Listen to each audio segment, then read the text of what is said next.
بسم اللہ الرحمن الرحیم، welcome back to my YouTube channel HTN maths academy. انشاءاللہ آج کی ویڈیو میں ہم 14 مارچ 2024 بروز ہفتہ کے بین الاقوامی اہم خبروں کی جھلکیاں آپ کے ساتھ شیئر کرنے جا رہے ہیں۔ جنگ کا 15واں روز، امریکہ ایران میں اپنی فتح کا اعلان کرے اور وہاں سے نکل جائے، مشیر کا ٹرمپ کو مشورہ۔ مشرق وسطیٰ میں جنگ، امریکی و اسرائیلی حملوں میں شہید ایرانیوں کی تعداد 1444 ہو گئی۔ اسرائیل پر ایران کی جوابی کارروائی میں 14 افراد مارے گئے۔ لبنان پر اسرائیلی حملوں میں شہید افراد کی تعداد 826 ہو گئی، جبکہ ایرانی حملوں میں متحدہ عرب امارات میں 6، بحرین میں 2، سعودی عرب میں 2، کویت میں 6 افراد جان سے گئے۔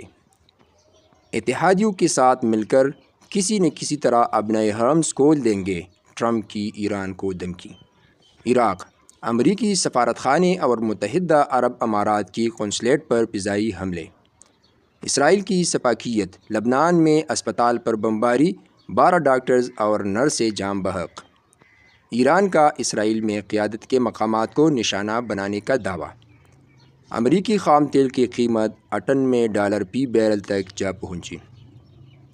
مشرق وسطیٰ میں بڑھتی کشیدگی، جاپانی وزیر اعظم کا ٹرمپ سے ملاقات کا فیصلہ۔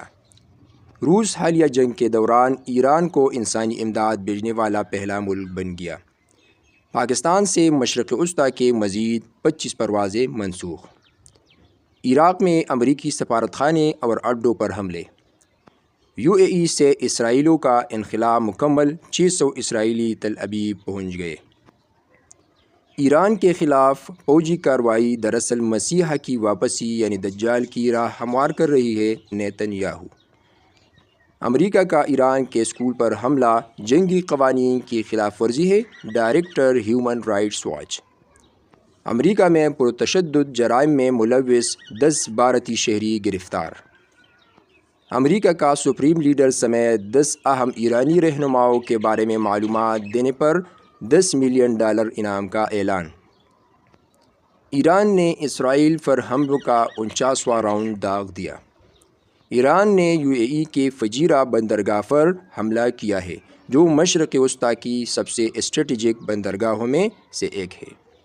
UAE کی فجیرہ پورٹ پر ڈرون حملے کے بعد آئل لوڈنگ آپریشنز معطل۔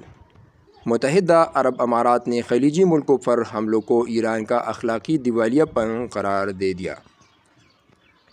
امریکی اڈے مشرق وسطیٰ کی سلامتی کے لیے خطرہ ہے، اسپیکر ایرانی پارلیمنٹ۔ امریکہ کے سب سے بڑے ایئرکرافٹ کیریئر ابراہیم لنکن کو تاریخی شکست کا سامنا کرنا پڑا، بھاگنے پر مجبور کر دیا ایرانی مسلح افواج۔ ایران نے بھارت کے 2 بحری جہازوں کو ابنائے حرم سے گزرنے کی اجازت دے دی۔ عراق میں اماراتی قونصلیٹ پر ڈرون حملہ، 2 سیکیورٹی اہلکار زخمی۔ ایران کی دبئی اور ابوظہبی کے اہم بندرگاہوں کے قریب رہنے والوں کو انخلاء کی وارننگ۔ ٹرمپ نے ایران کا افزودہ یورینیم روس منتقل کرنے کی پیوٹن کی پیشکش مسترد کر دی۔ ابنائے حرم کی بندش سے روسی تیل کی مانگ بڑھ گئی۔ کل ایران پر مشرق وسطیٰ کی تاریخ کا سب سے بڑا حملہ کیا گیا، ٹرمپ۔ B-2 بمبار طیارے ایران کی طرف روانہ، امریکہ کا مشرق وسطیٰ میں مزید فوج بھیجنے کا اعلان۔ اسرائیل کی فضائی حدود کا قابل ذکر حصہ ہمارے کنٹرول میں ہے، پاسداران انقلاب۔ ایران نے ترکیہ کے بحری جہاز کو ابنائے حرم سے گزرنے کی اجازت دے دی۔ افغان حکومت نے پاکستانی شہریوں کو نشانہ بنا کر سرخ لکیر پار کر دی ہے، صدر مملکت۔ پاکستان اور افغانستان فوری جنگ بندی کی طرف بڑھے، اختلافات بات چیت سے حل کریں، چین۔ آپریشن غضب الحق جاری، پاک فوج نے Kandahar air field oil storage sites کو تباہ کر دیا۔ دہشت کے ذریعے افغانستان میں قائم غیر قانونی حکومت ذمہ داریوں سے فرار ہو رہی ہے، آصف زرداری۔ سیکیورٹی فورسز نے افغان طالبان کے ڈرون حملوں کی کوشش ناکام بنا دی۔ چیک پوسٹوں پر قبضے سے متعلق افغان طالبان رجیم کا ایک اور جھوٹا پروپیگنڈا بے نقاب۔ NTS ٹیسٹ میں 40% نمبر لینا اہلیت کے لیے لازمی شرط ہے، supreme court. Afghan cricketer Rashid Khan پر افغانستان آنے کی پابندی عائد۔ پیٹرولیم مصنوعات کی قیمتوں سے متعلق نیا نوٹیفیکیشن جاری، قیمتیں برقرار۔ وفاقی حکومت کا عید الفطر پر 4 چھٹیاں دینے کا فیصلہ۔ عید الفطر پر جمعہ، ہفتہ اتوار اور پیر کو چھٹی ہوگی۔ پہلی شوال یعنی عید الفطر 21 مارچ ہفتے کو ہو سکتی ہے، محکمہ موسمیات کا بیان۔ ایران کا اسرائیل پر اب تک کا سب سے بڑا اور طاقتور حملہ شروع۔